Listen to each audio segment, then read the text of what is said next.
ॐ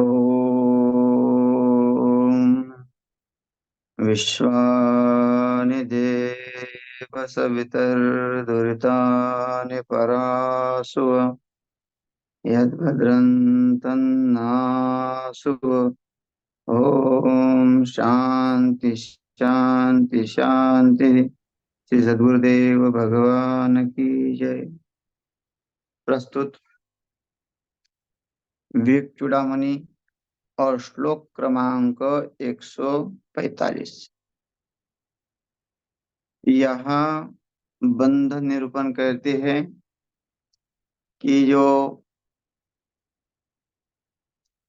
जीव को एक उपमा दी है। जीव को इस संसार रूपी वृक्ष पर बैठा हुआ एक पक्षी का, जो उस संसार रूपी वृक्ष का उपभोग कर रहा है। इस संसार रूपी ये वृक्ष आया कहाँ से?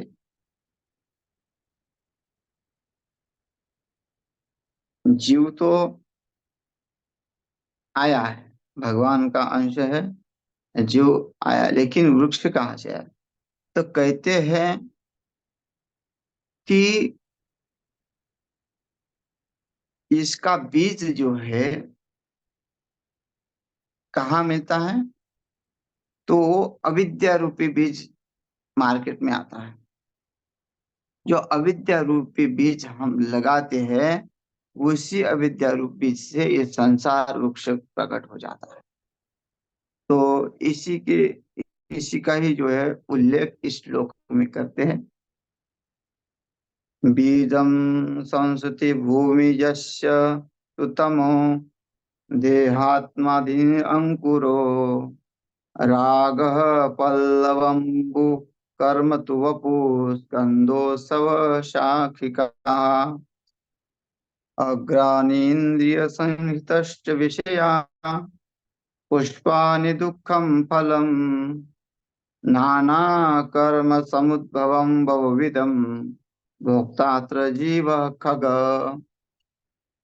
वो बहुविधम भोक्तात्र जीव खग, नाना कर्म के अनुसार जो उपभोग करता है, उस इसके काय का उपभोग करता है? जो संसार वृक्ष का। उस खग का अर्थ होता है पक्षी। उस संसार वृक्ष पर वो बैठा हुआ है। और संसार वृक्ष जो है वो अविद्या निर्मित है। अविद्या कहाँ से आए? तो कहते हैं अविद्या ये अनादि है, वो मिटेगी नहीं। मिटेगी कैसी मिटेगी? जब हम सात्विक वृत्ति वाले बन जाएंगे और सात्विक वृत्ति से भी परे बन जाएंगे, तब ये अविद्या का नाश हो जाएगा। नहीं तो संसार का वृक्ष कैसा है? बढ़ता जाता है, बढ़ता जाता है, और ये पक्षी संसार कभी खत्म नहीं होता। वह वृक्ष इतना मजबूत बना हुआ है कि उसमें से पक्षी उपभोग करते करते तृप्त हो जाता है और उस वहां से उड़कर दूसरे वृक्ष पे बैठ जाता है। मतलब कि इस शरीर को छोड़कर वो दूसरा शरीर प्राप्त करता है, लेकिन संसार वृक्ष जो है वही रहता है। और उसको अगर हमको समाप्त करना है, उस अविद्या को समाप्त करना, अविद्या बहुत जटिल है, क्योंकि ये आजकल की तो है नहीं। जब हम इस संसार में आ रहे हैं, इस जन्म मरण में आ रहे हैं, तो समझो कि हमें कितना उस अविद्या ने घेर रखा है। और कहीं अगर गुरु की कृपा हो जाए और थोड़ा थोड़ा पुण्य संचित होकर हमें उस मार्ग में लगा दिया जाए, तो हम अवश्य ही उस अविद्या को काट भी सकते हैं, है ना। भगवान ने तो आ, कहा ही है, ऐसा तो निश्चय तो नहीं कहा कि भाई ये बहुत कठिन ही है, उसको व्यक्ति प्राप्त ही नहीं कर सकता। हाँ, प्राप्त कर सकता है, लेकिन थोड़ा मुश्किल है, थोड़ा सा संयम रख के, और अनेक जन्म संसिद्धि है ना, अनेक जन्म भी लग सकते हैं और एक जन्म में भी तुरंत हो सकता है। तो कब? जब हम उसमें तत्पर, अगर हमारी तत्परता है और हम गुरु के शरण में हैं, तब हमारे जीवन में हम तप को अपनाते हैं, हम नियमों को अपनाते हैं, और महापुरुषों के सत्संग में रहते हैं, महापुरुषों की जो है आज्ञा का पालन करते हैं, तब हमारा जो है अज्ञान दूर हो सकता है। क्योंकि उन्हीं के अ, मार्ग से हमारा जो है कल्याण है ना। कहते हैं कि स्वस्ति पंथा मनुचरेम, सूर्य चंद्र मसोधाता, पुनर्दता ज्ञता जानता समगमे मही। मुझे स्वस्ति जो कल्याणकारी मार्ग है, वो हमारा मनु का मार्ग है, जो मनुस्मृति आदि ग्रंथ है, श्रुति स्मृति पुराना नाम आलयम करुणालयम, वो करुणा करने वाली है, वो जीव पे दया करने वाली है। ये श्रुति है, स्मृति है, पुराण है, ये जीव के उद्धार के लिए निकाले हुए है ना करुणालय। ये माता पिता से भी बढ़कर है। और इसको अगर पढ़ाते नहीं है माता पिता, तो माता शत्रु पिता वैरी, एन बालन पठ्यतः, शास्त्र का अध्ययन नहीं कराते हैं, आपको अपने स्वरूप का ज्ञान नहीं समझाते कि आप कौन हो, कहाँ से आए हो, जब आप आए संसार में तो आपकी अवस्था क्या थी। आप मलमूत्र से भरे हुए थे। आपने अ, यहाँ आके चीखना शुरू कर दिया, और आपने यही आके जानना शुरू कर दिया। आप पहले कुछ भी नहीं जानते थे, और आपने जो जानना चाहिए था वो नहीं जाना, और उस संसार को ही जान लिया। तो ऐसा अम, घर में कोई ज्ञान बताने वाला पूछते होता है कि भाई तुम अपना कल्याण करो। मदालसा अपने पुत्रों को समझाती है, ये शरीर नाशवान है ना, ये मलमूत्र से भरा हुआ है। तुम क्या करो, इस देह तादात्म्य को छोड़ दो। देह तादात्म्य में रहोगे तो और तुमको दूसरी जगह जन्म के लिए आना पड़ेगा। मैं तो तुमको तुम्हारे ऊपर कृपा कर रहे हो, तुम्हें वो उपदेश दे रहे हो, लेकिन पता क्या पता 84 लाख योनियों में तुम जाके तुम्हारी कोई माता कुतिया बने, कोई कोई जीव, कोई भी जो बने, वो तुम्हें थोड़ी समझाएगी। और उस मानव शरीर में आने के बाद भी कोई माता कोचिते होगी, वो अपने बच्चों को वो एकदम तुरंत ऐसा समझाएगी कि ये शरीर जो है नाशवान है, ये शरीर में मत पड़ना। नहीं। तो ये मार्ग हमको कहाँ मिलेगा? ये महापुरुषों के पास ही मिलेगा। अविद्या को समाप्त करना है तो हमको उस गुरु जी के शरण में जाना पड़ेगा, और अपने को भी संयमित रखना पड़ेगा। यहाँ कहते हैं देव द्विज गुरु प्राज्ञाम पूजनम शौच मार्जवम ब्रह्मचार्य अहिंसा च शारीरम तप उच्यते। ये तप का है शरीर का पहला। सबसे पहले हमको एक नियम है कि अ, जो ब्रह्मनिष्ठ है, जिन्होंने अपने श्रुतियों का अनुभव किया है ना, वो गुरु जो है उसके शरण में रहे और पवित्रता से रहे। ब्रह्मचर्य अहिंसा च, अहिंसा कहीं भी किसी प्रकार की, किसी को राग द्वेष से नहीं देखे, किसी को दुख न दे, यही शरीर का तप है। और इसी के माध्यम से अगर हम रहेंगे तो हमारी अविद्या जो है नष्ट हो जाएगी। नहीं तो हम इस संसार वृक्ष में बैठे हुए, अविद्या रूपी संसार वृक्ष में बैठे हुए हैं, और ये संसार क्या है? उस अविद्या का बीज है।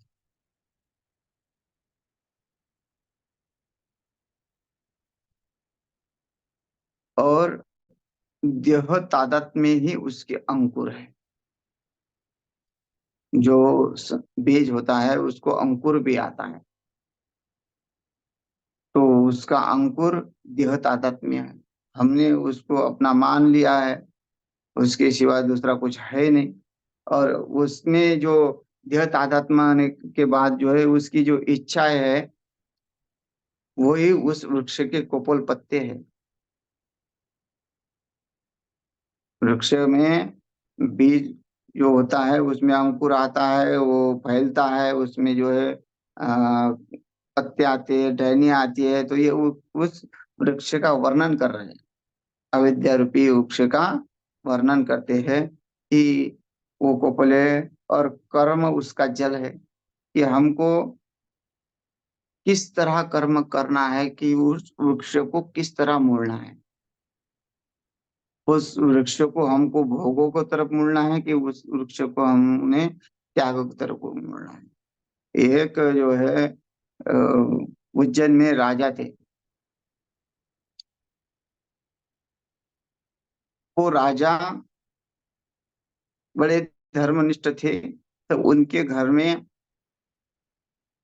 बड़े बड़े महापुरुष आते थे, उज्जैन में रहते थे। तो उनका नाम था राजा शिखिध्वज। और उनकी पत्नी बड़ी ही सौम्य और धर्मनिष्ठ थी, और सत्संग का वो सत्संग प्रेमी थी। और सत्संग सुनते सुनते बाल्यावस्था में ही थी, और सत्संग सुनते सुनते उसको इतना बोध हो गया कि उसने उसका ममत्व चला गया, उसकी अविद्या पूर्ण रूप से समाप्त हो गई। वो सब जगह ब्रह्म की अनुभूति करने लगी। अब राजा ने जब देखा कि ये तो क्या अवस्था में आ गई, इसका तो किसी शरीर पे ध्यान ही नहीं है, वो मुक्त अवस्था को प्राप्त हो रही है। राजा ने पूछा कि तुमको ये क्या हो गया। बोले कि अब मुझे कुछ किसी बात की इच्छा नहीं रही, मेरे अंदर कोई भी कामना नहीं रही, मेरे मेरे पास कोई भी किसी के प्रति राग द्वेष नहीं रहा, मुझे सब अपने ही लगते हैं। राजा ने कहा कि ये सब जो है छोड़ो, इतना बड़ा जो राज्य है हमारा उसका बढ़िया उपभोग करो, अभी तुम ना समझ हो, बाल्यावस्था में हो। तो बोलती है नहीं, बाल्यावस्था में अब तुम हो। जो इस अविद्या को नष्ट नहीं करता वो बाल्यावस्था में ही है। वो चाहे बुढ़ा भी हो, लेकिन उसको उस वो आत्मज्ञान की तरफ नहीं जा रहा है, उसने अपने इंद्रियों को संयमित नहीं रखा है, वो भोगों के प्रति आकर्षित है। वो कितना भी बड़ा हो, उसको हम बाल्यावस्था वाला ही मानेंगे, क्योंकि वो नासमझ है, उसने अपने शरीर को व्यर्थ ही गमा दिया। ऐसा यहाँ कहते हैं। तो ये वो कहती है कि उसकी पत्नी रानी, कि अब मुझे इसकी कोई जरूरत नहीं, उसका मैंने पूर्ण रूप से त्याग कर दिया, मेरे अंदर कोई कामना बची नहीं है। तो ये होता है कि राज्य होने के बाद भी उसके अंदर कोई कामना नहीं बची। उस अविद्या को समाप्त किया, क्योंकि उसने वो श्रुतियों का श्रवण किया, उसका मनन किया। वो कहते हैं कि उस श्रवण नहीं नहीं, बल्कि उसका मनन किया कि ये कहती क्या है। शास्त्रों को सुनने में अच्छा लगता है, लेकिन शास्त्रों को मनन करना ही मुख्य कार्य है। अगर हम शास्त्रों का सुनने के बाद उसका मनन नहीं करते, उसके ऊपर अमल नहीं करते कि भाई सही में ये शरीर को छोड़ने के बाद दूसरा शरीर तो मिलेगा, लेकिन दूसरा शरीर पुनः उस शरीर में हमारी वृत्ति ऐसी सात्विक होगी। जो अभी हमारे अंदर सात्विक भाव है, हमें संतों के प्रति आदर है, हमें शास्त्रों के प्रति प्रेम है, हमारी श्रद्धा है, वो अगर हम इस अविद्या से पूर्ण रूप से निकले नहीं, तो हो सकता है कि हमें अनंत जन्म के हमारे संस्कार है, अभी हमारे ऊपर गुरु की कृपा हो गई, तो हम तो अभी इसमें लगे हुए हैं। अगर हम दृढ़ता से नहीं लगेंगे, तो हो सकता है कि वो कई जन्मों के संस्कार उत्पन्न हो जाते हैं अगले जन्म में। तो वो जब वो संस्कार हमको किस तरफ लेके जाएंगे पता भी नहीं है। ये और इसमें निरंतर अगर हम लगते हैं, है ना, तो भगवान कहते हैं ना, अंत काले च मामेव स्मरण मुक्ता कलेवरम। वो अंत काल में हमको वो अगर बोध रहेगा तो हम मुक्त हो जाएंगे। और अंत काल में अगर हमको संसार याद रहेगा, हमको परिवार याद आएगा, अगर किसी को मरते समय अपनी स्त्री याद आते तो वो स्त्री को प्राप्त हो जाता है, स्त्री योनि में चला जाता है। स्त्री अगर अंत काल में पुरुष का ध्यान कर रही होती तो वो पुरुष को प्राप्त हो जाती, पुरुष बन जाती। ये भी नहीं है कि स्त्री कभी पुरुष हुई, वो पुरुष भी हुई, पुरुष कभी स्त्री भी हुआ। तो शरीर का तो जो है बदलाव होता रहता है, आत्मा तो वैसे ही है। तो उसको अगर हम जानते हैं तो कोई बदलाव नहीं है उसमें, हमें कोई दुख नहीं है। तो उस अविद्या को जानकर हमने वो कर्म करना है। हमको हमको सत्य को स्वीकार करना है। जब तक हम सत्य को स्वीकार नहीं करते हैं, चाहे हमारे ऊपर कितने भी आघात आ जाए। हरिश्चंद्र राजा को कितना सहन करना पड़ा, इतना बड़ा राजा, उस राजा को डोम के यहाँ सेवा करनी पड़ी, मुर्दों को जलाना पड़ा, जिसके इशारे पे सब राज्य जो है तैयार होता था। और उसकी जो धर्म पत्नी वो दासी बन गई, उसका पुत्र मरा तो उसके पास जो है कफन के लिए पैसा नहीं था। इतनी दयनीय अवस्था होने के बाद भी उसने अपने धर्म को नहीं छोड़ा, अपने कर्म को नहीं छोड़ा। पुत्र मरने के बाद जब उसकी पत्नी रोती रोती उसके पास आई, देखा कि इसी का पुत्र है, और उसने भी देखा ये मेरा ही पुत्र है, मर गया, तो फिर भी वो उसको ये कहता है कि भाई तुम कफन के लिए पैसा दो, तभी मैं इसको जो है दाह संस्कार इसका करूंगा, इसके लकड़ी का पैसा तुम दो, क्योंकि मैं किसी का नौकर हूँ, मैं किसी से बेईमानी नहीं कर सकता। बताओ, ये भाव है कि अपना सगा होने के बाद भी, यहाँ तो जैसे वसीला होता है ना, वसीला होने से भाई हाँ आने दो, ये अपने हैं, परा है तो लाइन में लगने दो, तो ऐसा चलता है संसार में। लेकिन वहां कितनी गंभीर स्थिति है कि साधारण व्यक्ति नहीं है, वो चाहता था वो मुखर जाता, लेकिन ऋषियों को वचन दिया है, और उस डोम के यहाँ जो काम कर रहा है उससे भी जो अपना समर्पण भाव, उससे भी इतनी ईमानदारी कि उसको उसको कर देना है, और वो कर चाहे वो अपना हो या पराया हो उससे वसूल करना है, उसमें कोई भेदभाव नहीं है। तो ऐसा जीवन कठोर, सत्य तो कठोर है, सत्य को जीना साधारण बात नहीं है, सत्य को स्वीकार करना भी साधारण बात नहीं। सत्य अगर हम सत्य अपनाते हैं तो अनगणित शत्रु हमारे साथ खड़े रहते हैं, अनगणित शत्रु हमारे विरुद्ध हो चलते हैं। लेकिन ये इतने कितने भी शत्रु हो, लेकिन सत्य के साथ परमात्मा जुड़ा है, क्योंकि सत्य ही परमात्मा है।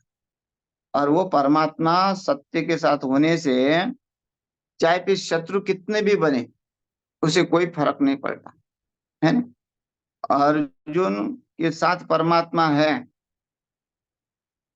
उस परमात्मा के साथ होने से शत्रु कितने भयंकर भयंकर थे, भीष्म पितामह, द्रोणाचार्य, कर्ण, इनको हराना कितना मुश्किल था। ये ये इतने पराक्रमी थे कि अर्जुन तो उसके सामने जैसे हाथी के सामने मच्छर, वैसे उसी के अनुसार था। लेकिन अर्जुन एक सत्य की तरफ था, धर्म की तरफ था, और दुर्योधन अधर्म की तरफ था। ये सब अधर्म की तरफ थे। तो अधर्म की तरफ कितने भी बलवान शत्रु हो, लेकिन अधर्म हार जाता है, अधर्म का नाश हो ही जाता है जब सत्य को हमने दृढ़ता से पकड़ रखा हो। नहीं तो भगवान को दुर्योधन, भगवान के पास दुर्योधन भी गया और अर्जुन भी गया, अर्जुन ने भगवान को मांग लिया, सत्य को प्राप्त किया, और उसने उनकी सेना मांगी। तो देखो, लेकिन विजय किसकी हुई? सत्य की हुई। इसलिए दृढ़ जो हमारा सत्य है, और वो प्रिय भी है। हम सत्य बोले लेकिन कठोर भी नहीं बोले। हम किसी के लिए सत्य बोलते हैं, अपना छोड़ देते हैं। अपनी जो कृति होती है उसको हम देखते नहीं है, और दूसरे को देखते, दूसरे की गलतियां देखते हैं, और दूसरे की गलतियां देखकर भी बोलेंगे कि भाई ये ऐसा है वैसा है। हम सत्य तो बोलते हैं लेकिन वो कठोर, किसी की निंदा, हमारे सत्यता में किसी की निंदा ना आए। इसलिए कहते हैं, अनुद्वेगकरम वाक्यम सत्यम प्रियम हितम चेयत स्वाध्याय व्यसनम चैव वाङ्मयम तपोमुच्यते। ये जीवन का तप है, जो सत्यता को स्वीकार करना है। और स्वाध्याय, और ये जो शास्त्र है, वो शास्त्र ही जीवन के कर्मों को बदल देता है। नहीं तो ये शास्त्र विहित कर्म अगर करेंगे तो संसार वृक्ष बढ़ेगा, लेकिन संसार वृक्ष बढ़ता रहेगा, है ना? कितना बड़ा संसार वृक्ष। आज ये स्थिति हो गई कि सरकार को कहना पड़ रहा है कि बच्चों की आबादी कम करो। इतना बड़ा हुआ है कि अभी सरकार के व्यवस्था में नहीं है किस किसको घर बांध के दिया जाए, और कितने कितने जंगल के पेड़ काट के वहां जो है गांव बसाया जाए। इसलिए ये संसार का वृक्ष तो बढ़ेगा ही बढ़ेगा, और मुक्त अवस्था को प्राप्त होंगे तो वो मिलजुल के रहेंगे, संगठित रहेंगे। नहीं तो एक परिवार में चार लोग हैं, उनको चार घर चाहिए, क्योंकि वो एकत्र रहना नहीं चाहते, क्योंकि उस बात का ज्ञान नहीं। तो चार घर हो गए तो चार घर के लिए जगह भी चार जगह चाहिए, है ना? अब यहाँ कहने का तात्पर्य क्या, भाई संसार वृक्ष को तुम इच्छाओं से बढ़ा रहे हो। अगर तुम धर्म से रहते हैं, उस संसार वृक्ष को कैसा जल देना है ये तुम्हारी तरफ है। उसको ऐसा जल दो कि वो ऐसा इतना बड़े नहीं, और सूखे भी नहीं। वो यही एक कहते हैं कि जो कर्म उसका जल है, जैसा जल दोगे, जितना दोगे वैसे वो फल प्राप्ति देगा।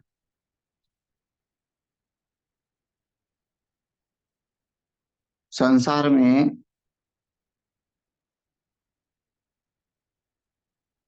अगर हम आए हैं तो हमारी एक ही लक्ष्य बनता है कि हमारे अंतकरण की शुद्धि।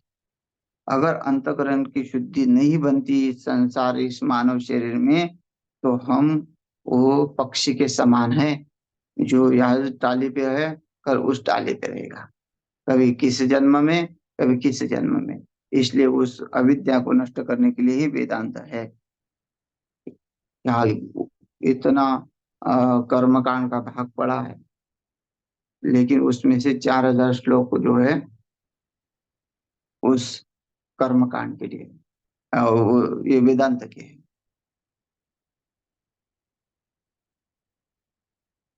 तो यहाँ कहते हैं कि बीजम संस्कृति भूमि यस्य, तो तमो देहात्म देहंकुरो।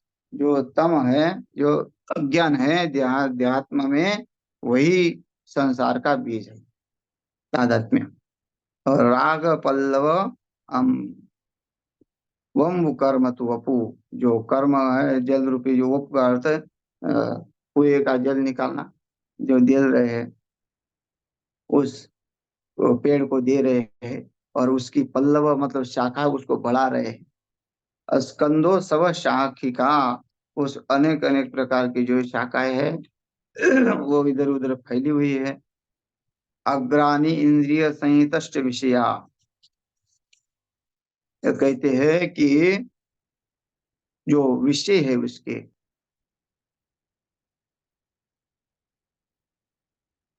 उसकी शाखाएं और उसकी टहनियां, ये और जो उसके पुष्प है उस पेड़ के, वो भोग है। उसमें उस शरीर उस तादात्म्य शरीर में पांच प्राण है, प्राण अपान उदान व्यान समान, ये पांच प्राण है, और 10 इंद्रियां है, एक मन है, बुद्धि है। तो ये उससे भरा हुआ है ना, कि पांच कर्म इंद्रिया है, और पांच ज्ञान इंद्रिया है, और पांच प्राण है, एक मन और बुद्धि है। तो ऐसे तत्व से भरा हुआ ये शरीर है उसके, और उस संसार का उपभोग कर रहे हैं, उस पुष्प का जो है उपभोग कर रहा है ये शरीर। और नानाविध कर्म जो दुख है, वही उसका फल है। जो शास्त्र विरुद्ध कर्म कर रहे हैं, वही उसका फल बताया है। फल क्या है? दुख। संसार में जैसे कर्म करोगे वैसे ही दुख पाओगे। और जीव क्यों दुखी हो रहा है? क्योंकि उन्हें उसने अपने वेष्टि को पकड़ के रखा है। हमारा लक्ष्य क्या है? कि वो समष्टि को पकड़ना। पुष्पानि फलम दुखम, है ना, फले नाना। कर्म समुद्भव, कर्म से जो उत्पन्न हुआ ये जीव, और भोक्ता भोगने वाला, नाना प्रकार के दुख को भोगने वाला है।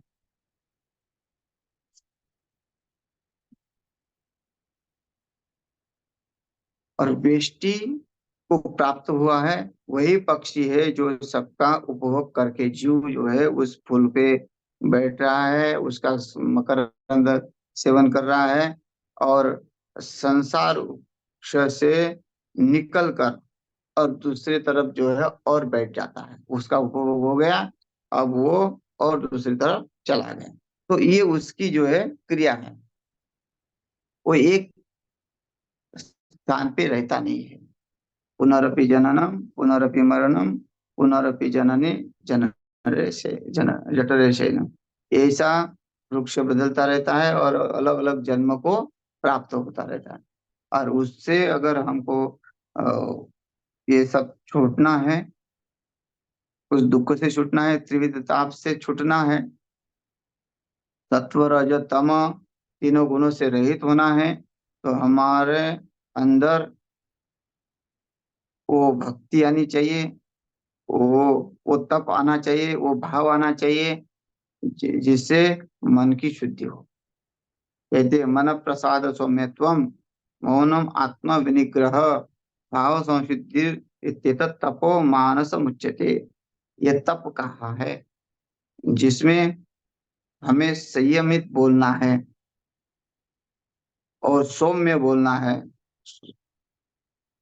एकदम मधुर वाणी में, और किसी का मन न दुखे, और किसी को न लगे कि ये मेरा द्वेष कर रहा है, ऐसा ऐसी अवस्था को प्राप्त करना है।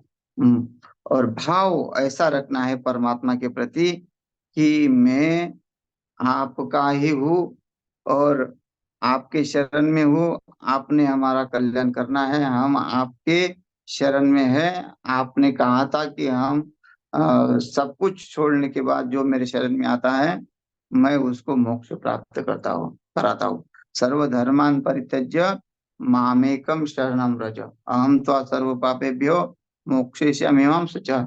भगवान क्या कहते हैं?